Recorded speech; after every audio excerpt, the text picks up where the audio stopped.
Hey mates, welcome to my YouTube channel. I am Mpho Sonke, and you guessed it, this is my very first YouTube video. As you can see,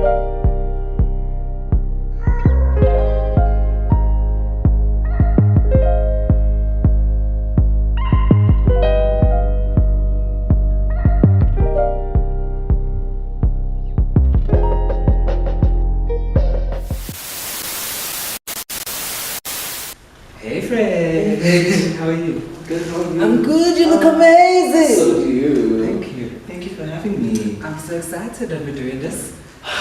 I'm nervous, Yeah. but yeah, It's I'm been excited. it's almost very full circle. Yes, This actually, time last year we were creating content for your first video. Now here we are, recording content for your year. How excited are you? I was actually thinking about it 2 days ago. Yeah. The kids wanted Christmas trees and stuff, and Yeah. I was like, actually, let me start a vlog, and I'll call it a December vlog. And you're like, And I was like, I have a December. I have a December vlog, and this for me feels very 360. Yeah. Because I started with a December vlog, Yeah. and And here you it started are. very randomly. Mhm. I remember in the car when we started the video, Mhm. because we were taking videos at Global Citizen, and I was like, actually, let's do an intro video in the car when we were driving back from Pretoria. Mhm. And Oh, I remember this. Yeah, I remember this. yeah. Was it after I had moved out of yeah, that little apartment. Yeah. And here we are, a year later, with Mpho Sonke getting a brand.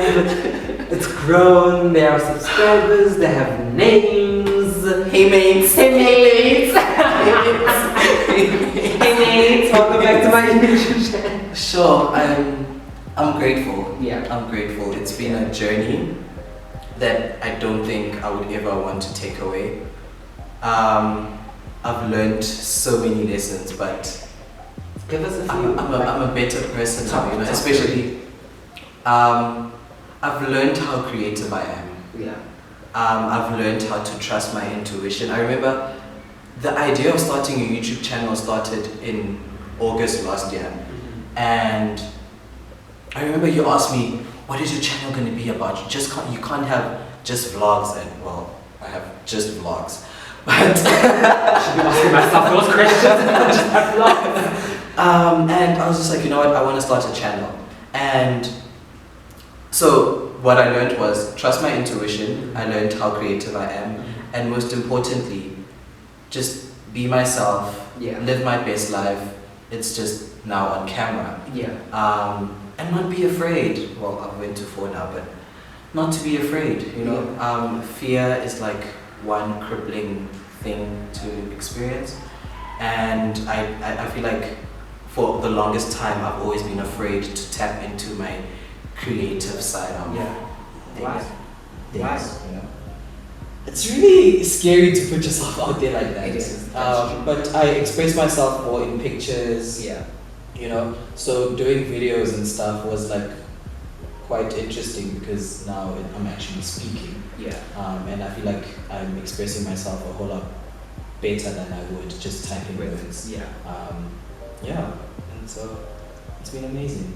What was the inspiration, like the starting block? What was that thing that said, yes, it's in vlog? Like what was the motivation behind it all? Why?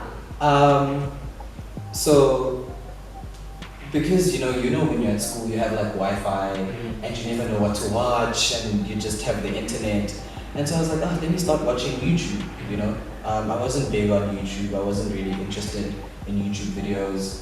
I would only watch interviews that I missed on TV or whatever. So then I started seeing people on YouTube, a day in my life, this, that. And then there's one family that stood out, called the Ace family. I don't know if you guys know the Ace family. It's just a family, a young family, this guy and this girl.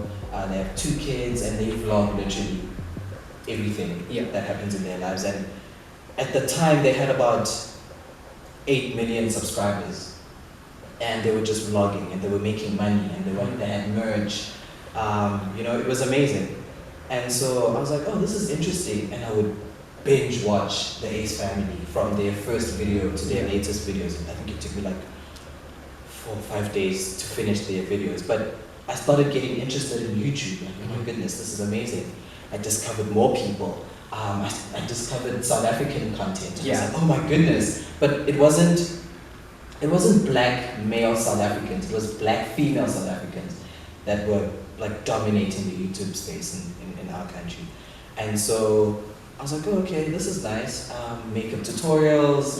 I think I'm a bona fide like makeup artist now because of YouTube. Thanks, you know? And I was interested.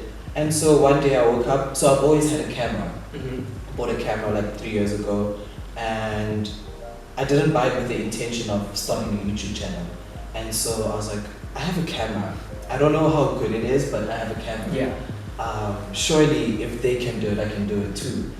And I remember I woke up and I was like, you know what, I want to start a channel. I went on YouTube. I was like, how to start a channel, what software to use. I researched.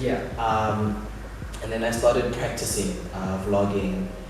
And I think that's where the inspiration started.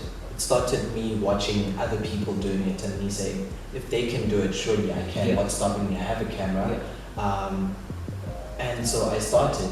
So the idea came around August, waited, practicing, researching, and in December I was like, you know what? And I started with my cell phone in December because when we went to the concert, I just had my cell phone, I couldn't bring the camera.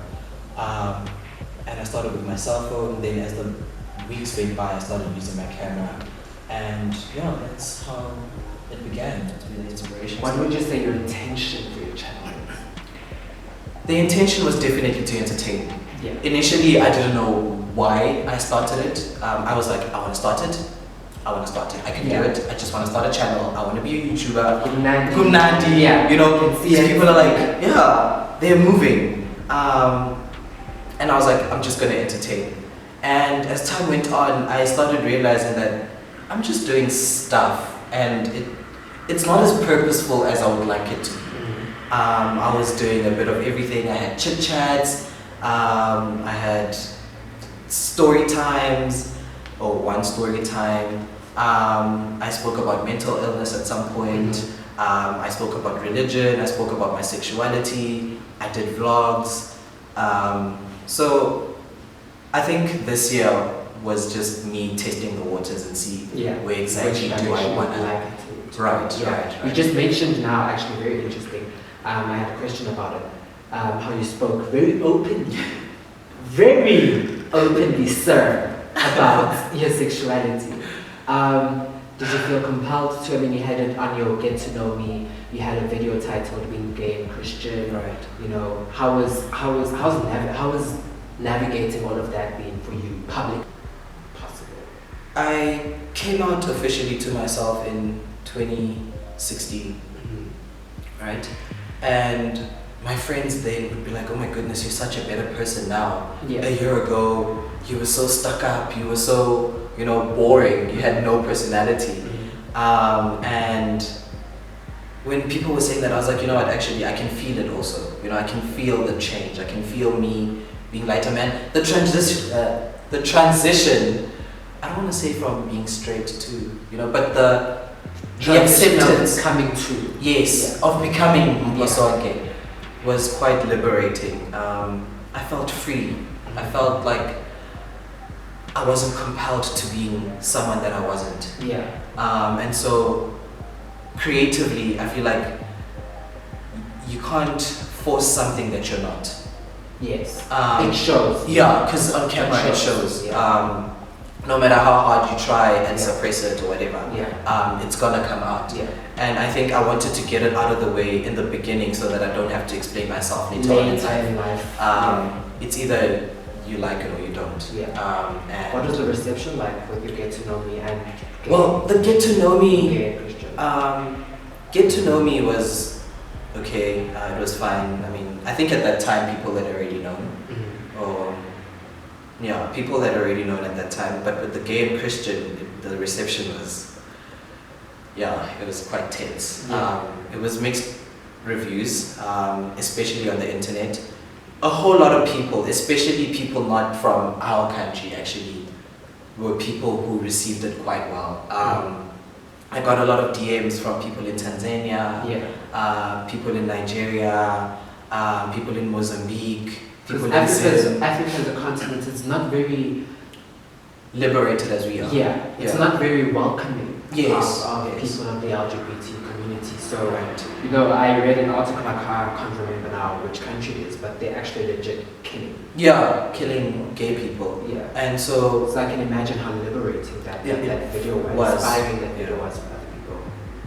So for me, it was this is me. I'm putting myself out to the world, and it's either you like me or you don't. Yeah. I know I'm not going to be for everyone, but I don't want to hold myself back for people. Yeah. I don't want people to define my narrative. I don't want YouTube to define my narrative. I'll define my and so the gay and Christian video was, for the greater part, it was well received. A lot of people were saying how much they could relate and how grateful they were for the video. And I remember shooting that video. I was about to go to church. It was very late. The lighting was not okay. It was rushed.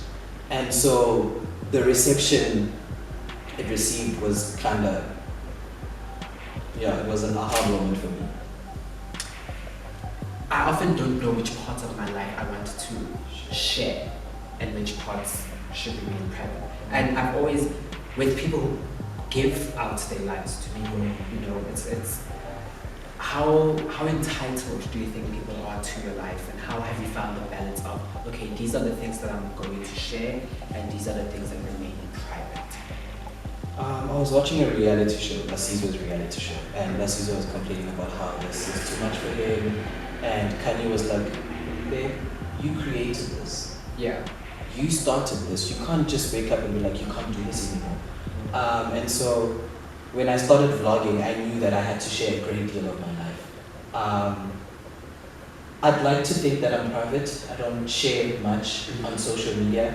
And so when I started YouTube, I was like, damn, I was really terrified of sharing aspects of my life that I don't want everyone else to know of.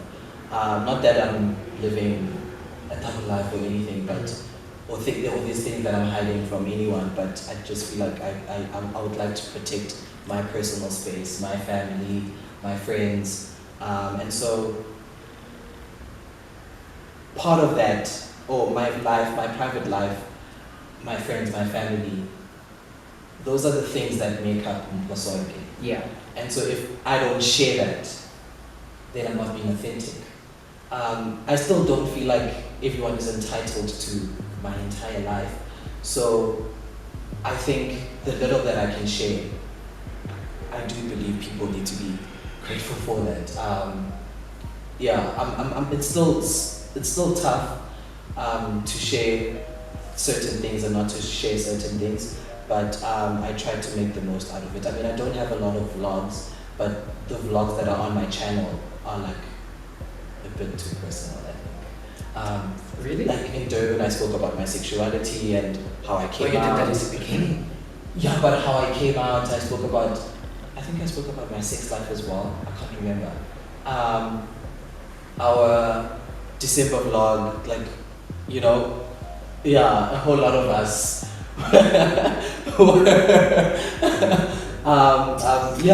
I showed my friends, and they were not very happy about it, but it is what it is. Like I said, those are the things that make up Mpho Sonke, and if I don't share those things, then I'm not sharing me. How often have you been in trouble for the stuff you've shared? Once. Oh no, twice actually. I got in trouble with the story time, Valentine's story your time. breakup? Yeah, my breakup story time. I got in trouble with that, and I got in trouble with the December vlog because my friends were uncomfortable. Yeah. How old you know, when you go to like what's that farmers market, the waterfall market. Yes. You know, you're vlogging in public. Mm-hmm. During the people, how awkward is that? It's very awkward. I remember like the first time. have you come to overcome the awkwardness, or are you just like Because I vlog sometimes and I'm like, I hope there's no one here. Okay, there's no one. Speak quickly. And then, Yeah. The first time I vlogged in public, in a like openly public space on my own, was when I went to Melrose with a friend of mine. And I remember I was at the train station and I was panicking because everyone was looking at me and I was like, don't be awkward. And I was positioning the camera here so that I look down and I don't do this. Yes. So I was terrified. And then I remember I got to the restaurant and I sat there and I was like, you know what? Actually, I don't care. I signed up for this. If people look, they look. And they actually, to be quite honest, they know that these things exist. Yeah, exactly. They watch Instagram stories, they watch vlogs, I think they it's just, watch reality shows. We know that these things exist. I think it's just weird to see someone holding a camera and doing this. I think if it was a cell phone, then it would have been fine. But with a camera, I think people. It's the same. Yeah, like, hey. Very weird. Yeah. But I told myself that people will always be looking, people will always be staring. Whether we're taking pictures, we're taking videos, there's always people watching. And if people are watching, just give them a great show. That's like just give them a show. A winning Miss Universe answer. This is like the greatest show. Have you found a balance between to be present and vlogging at the same time, like capturing the moment and being present in it? Or can you just be both? I think the both can exist for me. I think more times than not, the two have balanced each other out. I've been able to be present and capture those moments at the same time. But sometimes it's like we'd be having such great conversations and we'd be catching up and we'd be like, oh no, wait, I should have caught that on camera. Yeah. And then I'd be like, oh no, let's start the conversation from the top again. And it's like, no. I think I've done it once. How have you adjusted to being a content creator? You often have to film a lot of moments in your life, right? And find ways to come up with new and exciting ways to give your subscribers content. Yeah. I think adjusting has been quite difficult because I'm still learning to trust my intuition. And there's things that I thought I was gonna do that I haven't done, and I'm now seeing other people doing them, and I'm like, yeah, that was my idea. But we are supposed to do that. That's my brain. In my brain, you know. So adjusting has been quite difficult in that sense. I always find myself getting upset at the fact that I didn't do something because I'm too shy, or I'm like, no, I'll leave it for later. Another thing is when I think of something, I don't write it down. So I forget it and life just goes on, and you just get caught up in so many things, and so I never really get to do the things that I actually really want to do. And I start, compensating with vlogs or like random videos. So adjusting has been quite difficult, but I think now that the year is coming to an end, I'm getting the gist of things. I need to get a journal to jot down my ideas, and just trust my intuition and let my creative juices flow. Yeah. What would you say has been your highlight this year? My highlight was definitely with vlogging. Well, okay, wait. The first highlight was posting my first vlog. Yeah. That was a highlight. It felt amazing. I was very emotional because I went through so much the night before, especially editing wise. Yes. The video was not, like, I couldn't save the video. The audio and, like me speaking were not correlating. They were not synced. And so it was just, I was panicking. The network was a problem. I couldn't post it, I couldn't upload the video. It was just a lot.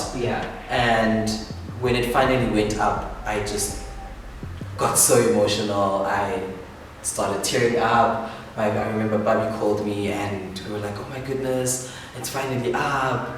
And the reception on Instagram was amazing. Like, people I didn't even know were even sharing the video, so that was amazing. My second highlight, apart from that, was posting the gay and Christian video. That for me stands out. The reception of that video still baffles me. I'm always like, I got like a comment 2 or 3 days ago actually, and someone was just saying, "Oh my goodness, I've been looking for something like this," and I was just like, "This is why I do. This is why I'm doing this. I'm in the right space. I'm occupying the right spaces." What would be your lowest point? I think my lowest point is not on any video. My lowest point was your lowest point with my videos. your journey there. I think when you start on a high. Yeah. Because if you can look at my first couple of videos, the views were quite great. Yeah. But apparently that's just the trajectory. The logarithm of YouTube. Because. And I just remember thinking, why am I doing this? Like, if this is how it's going to be, and I was just like, no, this is not what I signed up for. Mm-hmm. I signed up for views, I signed up for entertainment, I signed up for, fun. And so the years ended, you've had a full year of at least recording footage for vlogs, right? You only have in your 1 year anniversary, I think, in January. Yeah, January 28th. Yeah. Oh, okay. What can we expect from you in the next year? It goes without saying that Mpho Sonke is a very stylish person. I was like, relax. So what's the direction for next year? Can we see more style? What's going? What's cooking? What does Mpho Sonke have on his plans? On his 2020. Vision 2020. Vision 2020. So, first things first, I need a notebook or notepad. Yes. Like you said, I'm a very stylish person. Yeah. I know that. Someone has said it. I know that. I know it. I don't. Listen, okay. Some things you can't. Some things you don't need validation from other people. Yeah, exactly. Yes. 2020, more vlogs definitely. Mm-hmm. Consistency. Yeah. Consistency. I remember when I first posted my first video,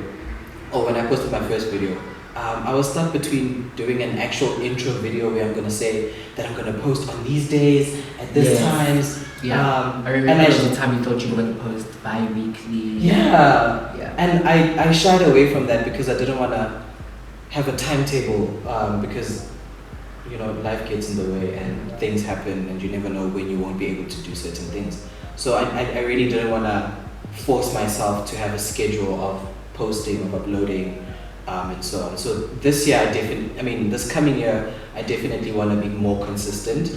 Mm-hmm. More vlogs, of course. And one thing that I'm really, really excited about is to implement my creativity when it comes to my style and how to style other people and how to, just fashion and more fashion. Yeah. I went to Fashion Week a couple of months ago and I was kind of upset that I didn't actually film that, but at the same time I was grateful because it was quite hectic. I'm more excited about my fashion side of things. Mm-hmm. I want to film a lot of fashion related things, style tips, lookbooks, try-on hauls, favorite items in my wardrobe, and just Mpho Sonke.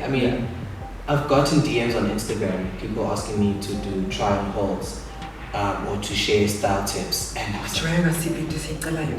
like, yo, you guys are asking for a lot. How? But see your true colors. But you see, that's something that I'm seeing lately now on YouTube and people are doing it. I'm like, but this was my idea. I said I'm going to do this. This is what the people wanted. And so I'm going to do it. So I'm really, really excited. It's on record. Yeah, it's on video. You heard it here first. We're getting try-on hauls, we're getting style tips, we're getting fashion videos, everything, you name it, behind the scenes of Instagram photos, how to style yourself, like events and so on and so forth. Mm-hmm. So I'm really excited. I'm excited. You call your subscribers mates. Hey mates. Njani?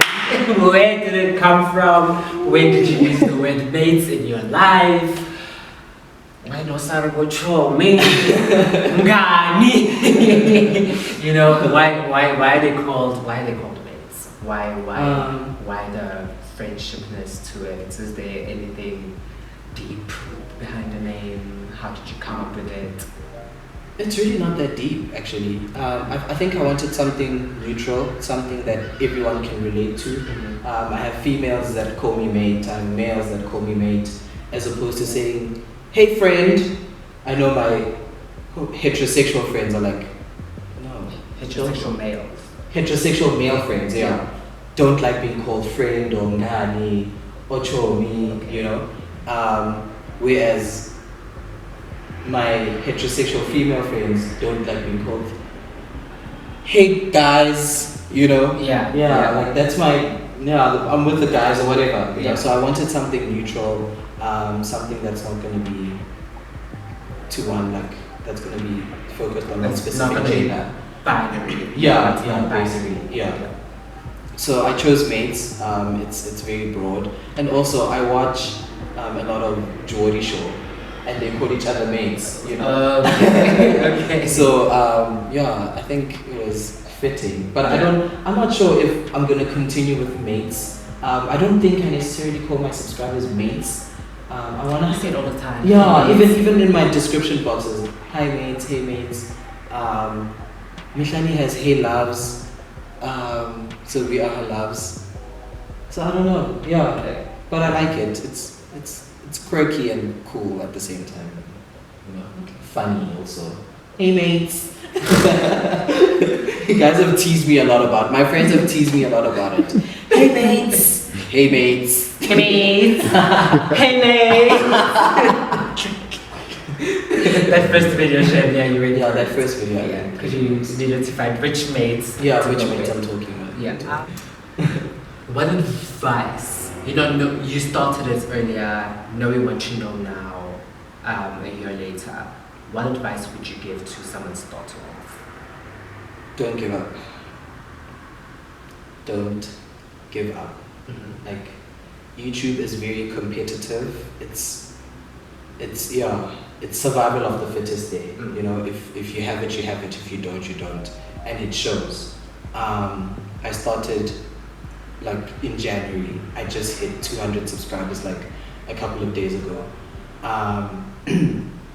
There's people that started in June, they just got to like 1,000 subscribers now. You know, it's very competitive and it's very easy to throw the towel and be like, this is not Not for for me. me. Yeah. I'm not doing as well as I thought I would. And I think that's one thing I taught myself, that no matter what happens, don't give up. Yeah. And also, whatever little equipment you have, whether you have a cell phone, Mm-hmm. you have a camera that's not as great as like the G7Xs or the Canon M100s, just start. Yeah. That's the most important thing, is to just start, find your niche, and go with it. Yeah. You know, there's a piece of the pie that everyone can have, and not everyone is going to have the entire pie to themselves.